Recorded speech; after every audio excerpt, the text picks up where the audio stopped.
everybody. Welcome back to Perfect Thursday. We got an absolutely rock star episode with our friend Pat Bostick today. But before we get into it, I want to first thank our sponsor, Brushes and Beans. Jake, take it over. Shout out Brushes and Beans for us. I didn't have anything planned for Brushes and Beans. Okay, never mind. I'll shout out Brushes and Beans and tell them thank you very much for the sponsorship. We appreciate you. We had a lot of fun this past Saturday at Nick Patty Day. We look forward to the next event. And then also, big Perfect Thursday announcement. Shout out to the editor, Peter, who's going to Cannes Film Festival this weekend for his film, The Young One, too. Shout out, Peter. Nice. Thank you very much. Yeah, it's big time. Link right here. Check that film out. He will be presenting it to the big dogs over there in Paris, France. Is it in Paris? It's in Cannes. Cannes. I didn't know. So it's not Cannes. I didn't know Cannes was a place. Yeah, I thought it was just a festival. There's no S, but there is an S at the end. It's very confusing. Okay. We're American. Anyway, shout out to Peter, and everybody welcome Pat to the show. Pat, how you doing today? I'm great. It's an honor to be here. Oh, I'm glad. Perfect Thursday. I'm a long-time listener, first-time caller, I guess, right? That is fantastic. I think this is we've had fans actually request you to be on our show. So the fact that we were able to get this done, this is a huge moment. I would do anything for you guys. Oh, well, listen, that means a lot. Maybe not anything, but I would. We're going to hold your feet to the fire on that one. But listen, you are actually our first non-current Pitt football player or current NFL player to be on a podcast. How do you feel about that? I am neither of that. I was never an NFL player, and I definitely am not. I'm 12 years older than everybody on the team, so it's an honor. I mean, like I said, if I'm episode number 8, I feel like I'm making the top 10. It's a heck of an honor, and that's huge. Hopefully I don't mess this up for the other non-players moving forward. I don't think that's going to happen. Yeah, you but still, no speaking pressure. of not playing anymore, do you still sling it every once in a while? I was actually throwing the ball last night. We had a dad's night with the boys. I got 2 boys, 5 and 2. Mm-hmm. The wives went out for dinner, so we were over at one of my buddies' houses with our kids, and I was slinging the rock a little bit like an old Franklin rubber ball. Yeah. With the really like raised laces. I can still spin it a little bit. It How hurts. How far do you think? Oh gosh, I don't think I could get it to 60 50 without maybe throwing my arm out. Listen, 50 is that I can't get it to 25. 50 I can't throw the ball would at all. require a crow hop. Yeah. Right now. Yeah. But I could get it there. I believe it. I believe it too, but back in the day, you were really slinging it. Why don't you tell us about those days? The 13-9 game. I mean, you've had some killer Pitt moments, but the thing that we like to ask our people that we come on is like, what did Pitt mean to you when you were here, and kind of like what were the highlighted moments of your career? Pitt means everything to me. It's the reason I'm still there. Right. Getting to be with guys like you and watch you guys grow. I remember when both you guys were freshmen and getting a chance to see you now. With your Perfect Thursday podcast and 7 years ago. Yeah, you guys had the COVID years and stuff. You guys have been around for a while, but Pitt's who I am. It changed my life. I was 18 when I came to Pitt, and didn't know what to expect. I'm from Lancaster, PA, so from the eastern side of the state. Got recruited to play here. It was really hard early for me. I played right away. At quarterback, we had really an up and down year, and we won the West Virginia game at the end of my freshman year. We were 4-7 going into that game, and won that game. They were going to the national championship, and from that point forward, I went from having a really tough freshman year to having the best 4 years of my life. Right. And I made brothers in the process, guys that I keep in touch with. That were my wedding. Mm-hmm. We all have kids now. But we still, we try to get together and keep in touch. And, every day what I do is to try to pay that forward. Right. I get to call the games, which is a blast. But I also do, what I do for the athletic department and university, try to pay that forward. And I get to watch guys like you do the same thing. Absolutely. I think with a better, and I'd like to think you guys are having a better experience now than I did when I played because of what's been done at Pitt and what's been invested in you guys in the program. And, I want to see that continue to happen so that when you guys are, older, you look back and like, man, it's better now than it was when I played. Yeah. And that's the goal, is to keep growing it.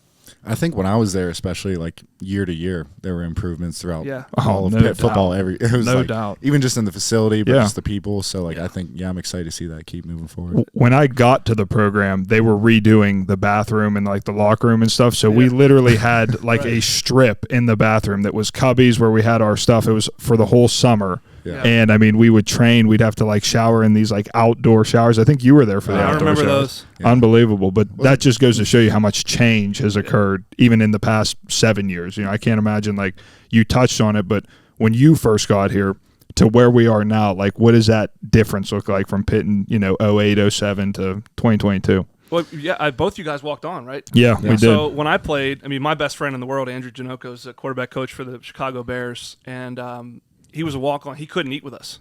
Yeah, because he had to pay. Yeah, he had to pay to eat, and I remember those stories. I wouldn't have been there. Yeah, right. It would have been a different situation. We didn't have the cafeteria that you guys have had now upstairs on the second floor. We went over to the Steelers cafeteria. Yeah, and we'd go over there. We only got one meal a day during the season. Wow. There was, we had Gatorade bars and Gatorade shakes. That was it. There was no other food available. Couldn't whip yourself up a waffle or a peanut butter and jelly.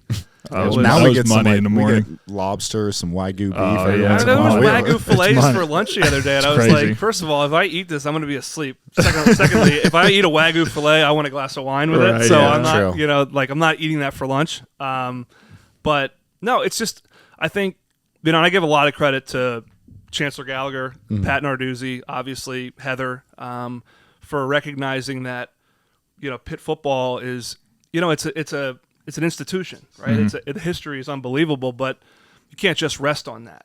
You gotta advance. Obviously the gear, the uniforms, they're so much better than when I played. We were Adidas unreal. With the Pitt block and a somewhat odder looking Panther. I still kind of like those. As a Pitt fan, I still like those colors for some reason. I don't know. The old colors? Yeah. Really? Not as nice as the ones we have now, obviously. But like when Larry played with the helmet logo and stuff. You are in the minority. Yeah, you are in the minority. I love how Jake just called Larry Fitzgerald Larry. Yeah. He's my boy. It's your boy Larry. After the Peach Bowl, he was like 10 feet away from me in the locker room. I didn't say anything. No, I did not. You're like, hey, Larry, where's your Panther head helmet? Can I get that for the podcast? They call that the block cat or something. What was that called? I don't. Dino cat. Dino cat. That's it. Yeah, but that stuff. We were Adidas and. They did give us a lot of gear at the end of the Adidas contract, trying to keep us on. But we went Nike, and we started to make subtle advancements. But I played for Dave Wanstead here, and I think Dave was the 6th highest paid coach in the Big East out of 8. Wow. We couldn't get our facility was there were coffee stains on the carpet. It was the same. It's the same footprint. Right. And it was great. Last Friday before the alumni outing, we had a bunch of guys come back for Coach Junk to do the D-line room. Yeah. And there were guys that I play with that I hadn't seen in a long time that came back and were blown away by the facility. Sure, yeah. Frank Signetti was my offensive coordinator. Yeah. He's the Indiana guy at Pitt my last 2 years. And when he came back this year, he was like, I didn't recognize the place. Right. So that just shows you, man, progress. It's not only important functionally, but I think it sends a message to your players and those in the program that Pitt cares. For sure. And that, they want to create a home for you, that you play, you pour your heart out for that school, but that school's doing the same for you. Right. And I think we've made a lot of strides, but we got a long way to go. And obviously the world of college football is changing. So, I think the next 5 to 10 years are going to be critical, and we've got to keep ourselves where we're at and try to take steps forward. I think so too, and I think the big part of that is as you said, it's not only important for progressing the team forward, but just how much attention is around Pitt football now is night and day compared to what it was back in the day. We went from being kind of the odd guys out to now we're the contenders and we're the returning champs. Those are huge moments for the program. Yeah, it's a good feeling. Yeah, it is. It's nice to I think Charlotte this year, and I know you guys were there in different capacities. But Charlotte this year was you were an 8th year senior or something. Yeah. I got a ring though. Jake was going. He got a pension from Pitt. Actually, they're paying him every year. Set up pretty nicely. I didn't know they still did pensions. I got to look into that. Yeah, you might get a pension too. I was there for only 5. Yeah, you dipped out early. I dipped. You see these fans, and you guys encounter them, right? They watch your podcast, these fans that are just hungry for Pitt to be nationally relevant again because they remember the 80s and the 70s and it's going to look different. It's a different world now. The SEC is the big bad bear, and rightfully so. You watch those guys play. You played Tennessee. For sure. They got some different looking dudes, but right. For Pitt to have 30,000 Pitt fans in Charlotte and to win that game and watch the celebration, it was like it finally happened. Right? Yeah. It was magical. Yeah, and, it was crazy. It was just obviously Kenny and what he did, and Pitt's been waiting for that season for 30+ years. Right. And the key now is it can't be what happened in 2021. It should be what did 2021 start. Right. And that's our job is to make sure, and obviously not as much my job as it is Coach Dew's and the players, but the job now is to use that as a jumping off point, not something we rest on. Right. And you're calling all the games, though, so in your assessment, like, you go from a year ACC championship year to next year, what are kind of the pros going into it, and what are the areas that we're, like, kind of wondering who's going to step up? I mean, you guys know the guys on the team as good as I do, but I think, obviously, Kenny's a huge loss. I mean, my goodness, he played like a first-round pick last year. Yeah. I thought it was, it was as good a year as a Pitt player's ever had. And it includes Dorsett and includes Aaron Donald. I mean, it was just legendary. So you can't count on that being replicated, by Nick and Keaton. I mean, they're going to duke it out. And I think bringing Frank Signetti in, having Izzy, having the fall 5-0 lineman back, and the depth they have up front, I think Coach Dave Borbley's done a great job building the depth on that front line. That they're going to be able to run it better, a little bit more balance. Right. And, outside, I mean, obviously we know what just happened last week, right, with losing Jordan Addison, but there's plenty of talent out there. Jared Wayne, in my opinion, is a draft pick. Yeah. Agreed. Stud, he's an NFL body. Mumpfield they brought in, Barden, there's guys that can ball out there. Yeah, that receiver room is deep. I mean, it was deep prior to Addison even leaving. You know, it was always going to be kind of one of the foundations of the team, along with the defense, which is I think the balance, though, being able to play action, which Kenny didn't have much play action. It was mostly just straight drop back, right, and control the clock a little bit will even help that defense more. Yeah, because there were a lot of quick scoring drives last year, and that defense was just back out there. Oh yeah, they spent, I think I don't know what the statistic was, but I was watching a game on the ACC network. They said they were spending maybe 20 minutes on the field or something. Was that right? Yeah. I mean, the time of possession was actually pretty good. Right. But it's because the defense was typically playing so well that they forced 3 and outs. But if you play good teams like Tennessee, you get gassed. Right. I mean, you score quick against Tennessee, they're going to be able to score too. Yeah. And your defense is just back out there, and then you get into the fourth quarter and you got to sustain some drives, and defensively you got to bow up and make a play. Right. But I think talent-wise, depth-wise, this is the best defense Pitt's had in I don't even know how long. Right. I mean, it is nasty. It is. I just don't know how you block them. Yeah. I don't. They're going to come in waves. Our D line is nasty. Insane. I'm excited for it. And obviously our offense is going to look a little different next year. So how was your experience with Coach Signetti, and what do you think that Pitt fans have to look forward to? Yeah, my experience with Frank was awesome. Mm-hmm. As a quarterback, I think, for Nick, who's been through a few, he's going to learn the game differently. Yeah. I think he's going to understand it, I think, even deeper from a run game perspective. I think the quarterback's going to become a little bit more of an active participant in the run game, not only as a runner, because, obviously, Nick can run probably a little bit better than Keaton, definitely better than Keaton. That's no offense to Keaton. But Nick can scramble, but just in making checks and understanding fronts and understanding, what's a good look, what's a bad look, getting out of bad plays. So a little bit slower tempo probably. Yeah. But they'll be able to speed it up. And, again, I think the play action and so forth is going to be really where this team can take off, because you're going to be able to get some single coverage. Yeah. And if you can run the football, get some single coverage, Jared, Kanate. Yeah, they're going to make plays. Barden, Bradley, all those guys are going to be able to ISO up and make plays. Gavin. I mean, Gavin's a guy that can live off play action, leak it out in the flat, crossing routes. Right. So I just see a balance to it that I think is going to be beneficial, not only for the offense in its current state, coming off Kenny, coming off Jordan, but also for this team that's looking probably not to score 42, 43 points a game. Yeah. Right. I don't think you can reasonably expect that again. I hope it happens. Right. But, you got a first-round draft pick quarterback that had a lot to do with that. Right. Of course, right, yeah. And now, obviously, tuning up for this season, game 1 being WVU, meaningful game to you. Let's first talk about what, that rivalry has meant to you over the years, and, what that game back in the day meant to you. Well, you guys never played in it. No, never. Those were the games never I will. watched, because I remember, not even kidding, after we won that game 13-9, I was running around my yard with my dad, freaking out. That's how big of a Pitt fan I was. It was a crazy game. I remember that game as well. Yeah. And I mean, you remember it too, right? Yeah, I can recall. Those are the games that I remember most of it. I think I might have been concussed in that. Rob did a great job. Rob Blank. Oh, the best. Good eval. He gave me an eval, but it was different then, man. Yeah. Right now, there would have been someone up in a booth saying, "Get him off on the field, take him into a tent, and do an evaluation." When did that happen? Do you remember? On the touchdown on the quarterback stick. Oh, I got flipped up and punched under the chin. Yeah. And my helmet came off, and I was just seeing stars. Like I never saw stars before, but I remember seeing like 4 distinct like orbs in front of me. I was like, whoa. Yeah. Then I got up and shook it off and walked to the sideline. And we had no other quarterback, so like Kevin Smith, who's playing in Major League Baseball now, is a catcher. Messed up his shoulder, and we had a walk on Steve Malinchek, who's my roommate from Scranton, PA. That I don't think they wanted to put Steve in the game. Right. So Quan says, like, "You're all right. You're good. You're good." I'm like, "Yeah, I guess I'm good." Yeah. Right. You had no other option. But anyway, that game, man, like we were in the same conference back then, so obviously it meant a lot. Yeah. But it's 45 minutes down the road. Yeah. And I just think you got to play those games. Oh my gosh! Yeah, it's your shot. You guys went to high school kids that went to West Virginia, went to Penn State. Can't stand any of them. Yeah, I know. Like those games need to be played. Pitt should play West Virginia every year. Pitt should play Penn State every year. Yeah. And I know people want to build a schedule you can win, but that doesn't matter.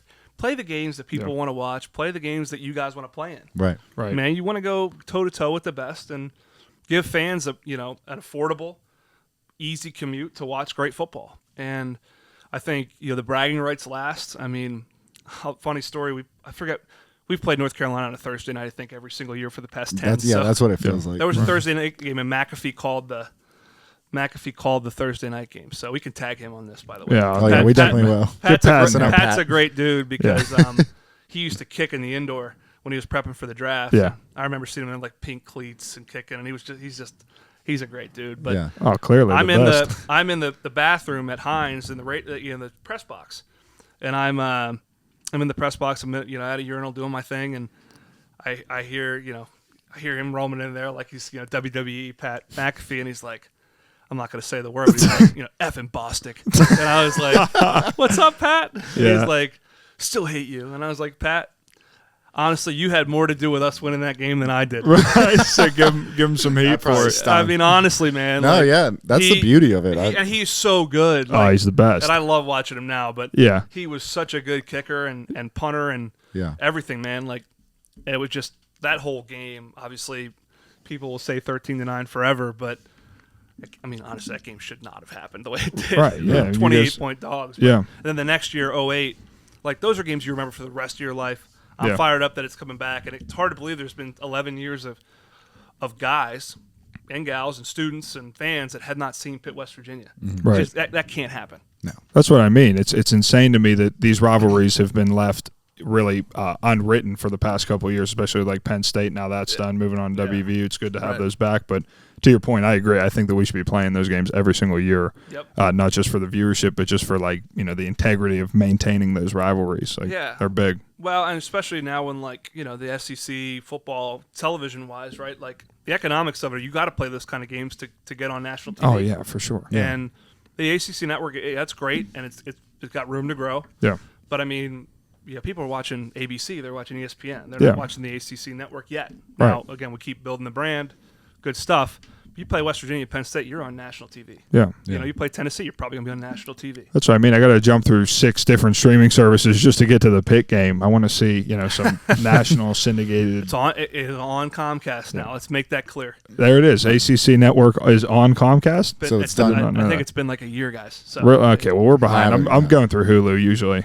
I was playing. So. Oh yeah, you were on the field. I forgot. You're fresh. He got a front row seat. He had to pay a subscription. Yeah, me and Jake were famous for the best seats in the house. We would go out there, we'd watch most of the game, and then we'd do our special teams thing. For punt, right back. You guys both you had a couple catches. I had 2. You made plays. I did the same thing. I mean, we could tell you're stretching to think. What did they do?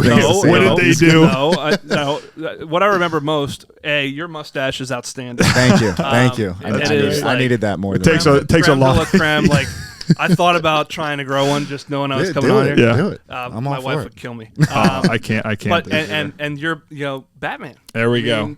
There he is. Not so much on the field, but the personalities have stuck through the years. That's what I like to know. Well, and EJ, when you came here, with the whole Newcastle thing, and Scott McKillop used to tell me. So Scott McKillop at the time was doing his GA coaching, and EJ would like talk about how we're from the same town. So like first time I met Scott, like shook his hand, I was like, "What's up, coach?" He's like, "Is EJ your dad?" And then for the rest of the time, he would just say that EJ is my father. You guys ever get a note in your locker from EJ? Like, yeah. I get it. I don't think I ever did. I do like not in the crew. I did like media, like my freshman year, and I get this like come back to my locker. I'm like, what is this? It's like a little love note. Yeah, and it's from EJ, and it was consummate, right? Like, hey, great job up there today. Like that dude right there. I mean, the man. Oh, he's the stud. Probably of Pitt because he's from Newcastle. Another pillar. That's probably that's correct. Not why. That is 100%. Newcastle's the center of the universe. I'll keep saying it till it sticks. For you and EJ, it is. You went to Neshannock? I did. Yeah, small town. Upper crust in Newcastle. Oh yeah, that's where'd you go? You're from Harrisburg, Lancaster, Manheim Township. So there's Manheim Central. I always get this confused. Like, oh, you went to Manheim? I'm like Manheim Township. Oh, Manheim Central was like they were AAA state champs. They had great Jeff Smoker who played at Michigan State. Other guys, Matt Nagy went there, who was the coach of the Bears. I went to Manheim Township. We were Quad A. We were pretty good. I mean, we were like, we win like 8-9 games and get into state playoffs and get, whooped by Bishop McDevitt or State College. Yeah. I remember, we scrimmaged McDevitt when Shady was there. He played 2 plays and scored a touchdown on a screen. Jeez. And then took his pads off and had like a Superman half shirt on that he always wore. That's great. And then we ended up a lot of fun. Yeah, that is a lot. We ended up playing together in college. So that's right. Cool. Yeah, you guys ended up back at Pitt together. But speaking of that, what other looks were you getting coming out of high school? So I had some pretty sweet offers, actually, shockingly. I got offered by Josh Heupel at Oklahoma. Nice. He was their tight ends coach at the time. Mm-hmm. So I remember being in my bedroom, and my dad's like, hey, Coach Heupel's on the phone. And I'm like, they called your house phone at that time. Right. To talk to you. I talked to your mom or dad first. Yeah, it's different. And I talked to him, and he offered me. Georgia offered me. Matt Stafford was the year before me, so I wasn't going to go to Georgia. Right. He was really good. But I was really looking hard at NC State. I was looking hard at Louisville. Petrino was there. I'm glad I didn't go there. Yeah. Right. My first offer was from Stanford, wow. which was Walt Harris. Walt Harris had left Pitt in 2004 and then gone to Stanford. Oh, so I didn't know he was we used to come to passing camp, 7-on-7 camp every year. And it was Walt Harris passing camp. And I remember, the window into the weight room. I remember one day we were walking out to passing camp and Larry Fitzgerald was on the Stairmaster. Right. And I was like, this is pretty sweet. Yeah. Right. Yeah, that's and, awesome. Walt was, would watch me. And then, when Dave came in, I came to Pitt every summer. And we stayed in Sutherland Hall. We used to go down to the Strip to Spaghetti Warehouse is what it was called. And I was like, I love Pittsburgh. I never came to Pittsburgh as a kid. I was always in Philly. Right. And I just fell in love with it. Yeah. I fell in love with Pittsburgh. I fell in love with Pitt. I loved the urban feel. I loved the facility. I loved the coaches. Matt Cavanaugh was my quarterback coach and coordinator. Won the national championship here. Right. So, I knew where I wanted to go from when I was a sophomore. Penn State really didn't come after me. And that was really it. I kind of was – my recruiting process was pretty – I didn't take any officials other than Pitt. Really? Yeah, I didn't take any of my other 5. I mean, you should have took the officials just to get out there and Looking check them back, out. Come on. I've basically been married since I was 14, so I wasn't really looking for a good time. I didn't really do anything outside. I was way too serious about things. Yeah. Looking back on it, and I would enjoy it, and the kids now enjoy it because it turns into a business fast. Yeah, it does.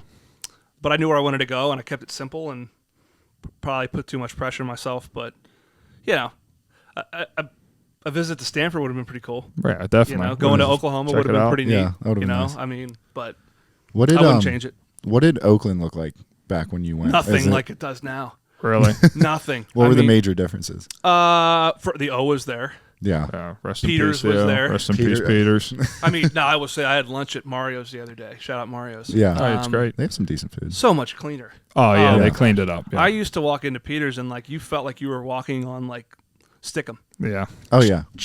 Your foot. That's classic. That means you're bringing a piece of Peters home with That's you. what made Peters that was all Peters about. was the stickiness we used to and the sneak in the back grittiness. door. They ended up walling that off. There was a back alley that you could crawl in. Yeah. A back trap door. Mm-hmm.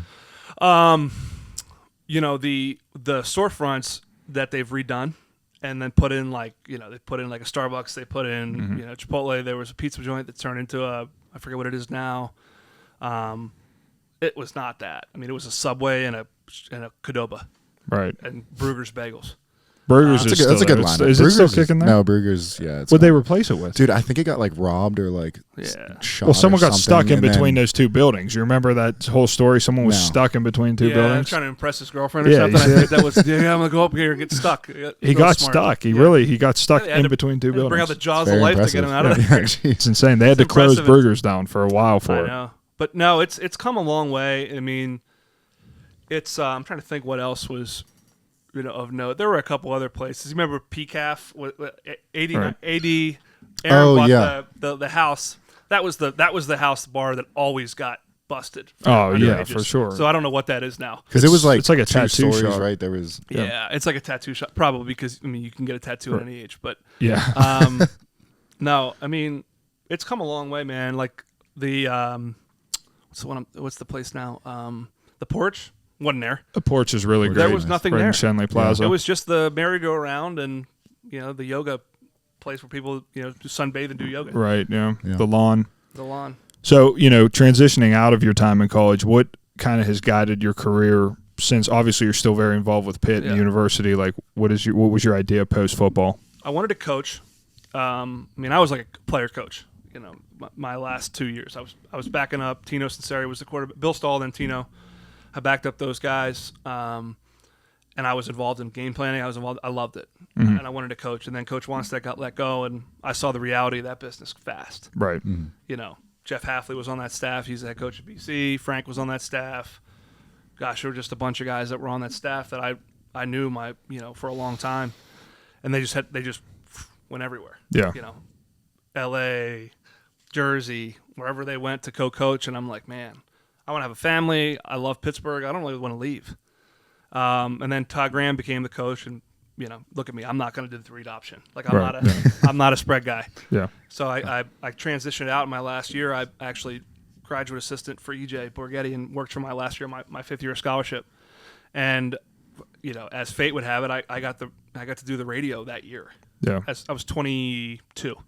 And wow. Bill Freilich, had some choice words about the prior AD and what happened to Coach Wanstead, and kind of stepped down, and they're like, hey, Pat, you want to do the spring game on TV? And I'm like, I'll give it a go, whatever. Right. I'm talking about guys I played with. Right, yeah. That's what you guys are doing. At 22. Yeah. I mean, I'm like, got to be careful here. So I came up with the motto, like, I'm not going to say anything on the air that I wouldn't say to someone's face. Right. That's my deal. And that was kind of my audition, I guess. Right. And I did the radio, and then that winter they were like, hey, you should, that was like, it's a side gig. Yeah. I knew nothing about taxes. I knew nothing about anything. They're like, hey, you probably should get a full-time gig. You want to work in the Panther Club and fundraising. And I'm like, sure, what's that? You sell candy bars? What do we do? Like door to door. Yeah, like go collect. And then I've been doing that for 10 years, working in fundraising. And again, the spirit of it was like the experience for me at Pitt changed my life. I want to be a part of that experience for guys like you. Yeah. Girls that are on the volleyball team. And whether it's buildings and renovating facilities or, the education or the, off the field experiences, like how can we generate support for those things so that they're affordable, accessible, and the type of experience that shape your future. Yeah. And I get to do that every day. So it's not work. It's fun. Yeah. I guess based on your involvement with that, like how meaningful do you think the Pitt Network is, like for kids like us or guys like us who are just getting started in the real world? Like how deep does that go? It's deep. I mean, it's deep, I think, and the pride is starting to come forth more as we've had some more success and some more continuity. I think, there was a 10-year period there we had coaches, 80s and coaches cycling out. Yeah. But Heather's been here for 5 years. Coach Dews has been here going on 8. You got people like EJ and Chris LaSala and that are just kind of they're permanent. But people that went to Pitt over the last 20 years. I mean, people at Pitt have always been prideful, but since the turn of the century, really, I mean, the experience you've had at Pitt as a student, right? Like Oakland Zoo, going down to Heinz Field, some of the players you've got to watch, like that bonds you together. Not to mention the education is top notch. Top notch. I mean, I couldn't have gotten to school if I didn't play football. No, I mean, there's no way. Like, it just absolutely, you would have. I'd have been able to make it. I definitely so. Yeah. But it's strong. So, like, when you see that Pitt on LinkedIn, it's just like you get that hail to Pitt, and it's like, you're in. Well, you saw that when we did that thing for Coach Junk. I think it was 2 weeks ago now. I mean, everybody who was there was talking to each other, guys from different generations. Like I love to see that, and that's the kind of camaraderie and brotherhood that really comes with Pitt football. I think that's unique to this area. It is, and I think we are kind of an underdog all the time. We don't have the 100,000 seat stadium. We don't have the biggest campus or all the the bright lights and stuff. But at Pitt, you learn how to work. Yeah. You learn how to treat people. You learn how to handle yourself. And you put yourself in a position where obviously you associate with Pitt, but the skills and attributes that you develop are marketable to anybody. Right. And that Pitt next to your name just enhances it. Yeah, and I've always said that Pitt, beyond just creating studs in the real world and post football guys that do great things, in the NFL, there are studs all over the place from University of Pittsburgh, more so than I see from any other team. Name recognized guys like AD, Larry Fitzgerald, Jordan Whitehead, Revis, Boyd, Brian O'Neill. Yeah, right. Unbelievable. You guys play with Brian. I mean, Brian's a was one of the highest paid and most accomplished right tackles in football. Right. Yeah. I always say if you want to go to the NFL and make a name, you gotta come to Pitt because they'll breed you for it. They'll make you ready for it. I think being next to the Steelers is. I know people either overhype that or downplay it. Mm-hmm. And I think the truth is squarely in the middle, because you may not know that you're learning how to be a pro because you're next to them. Yeah. It's almost as osmosis. You learn, we have to operate like pros because our schedule's the same essentially, right? We got a schedule off them. You're eating the same food they eat, how they eat. You're training next to them. You have to watch them practice when you go out to practice, and vice versa. We get to meet them. Yeah. Tomlin comes to practice. Yeah, he does. It's a cumulative effect, and I feel like our guys are always, a leg up. Yeah, you don't get that anywhere else. And the Pittsburgh Steelers obviously are not just your average pro organization. They are run a certain way, and I think there's a lot to be said about that partnership. And I think obviously Kenny is a perfect perfect tribute to it, right? The bridge is complete now. Yeah, right? I mean it's I don't think we ever can undersell that.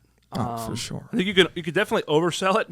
Because, two different organizations, two different leagues, two different business models, everything. Yeah. But the cohesion is pretty unique.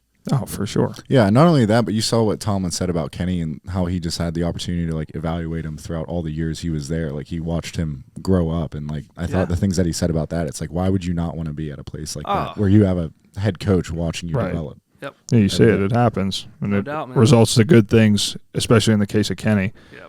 So, last thing here, you've obviously gotten into calling the games. What has that been like? That's your forte. That's what you do. Is that your passion? Did you come into that passion knowing that it was going to be your passion, or is there goals beyond that? No, I mean, so it's absolutely a passion of mine. Yeah. As much of a passion as what I do, my day job. Yeah. I love them both in their own way.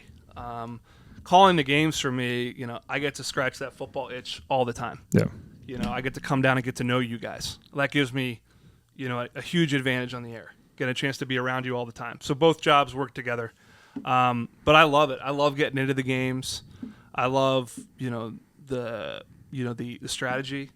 I love, I get to root for Pitt openly, essentially. Yeah. I try to be down the middle. I'll call a spade, and if there's an issue, you have to be honest about it. If there's something's going wrong, if there's a tactical error, if a guy misses a block or doesn't make a catch, you can't cover up for everything. Right.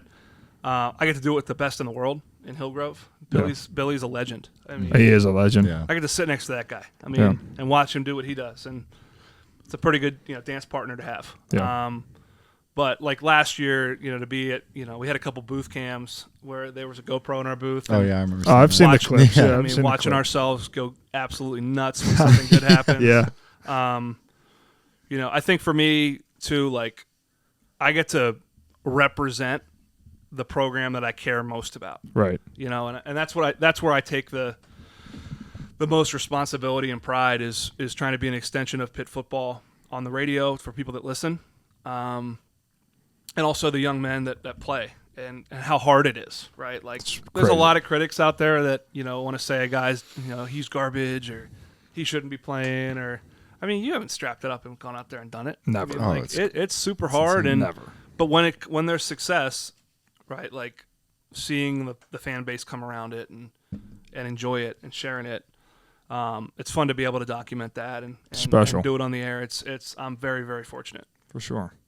Well, listen, we're going to wrap this up here, but usually on Perfect Thursday we ask our guests, because they're younger than us, who between Jake and I has helped them along their journey the most. Right. But really, you've helped us, so we have to ask you, who have you enjoyed mentoring and watching more, Jake or I?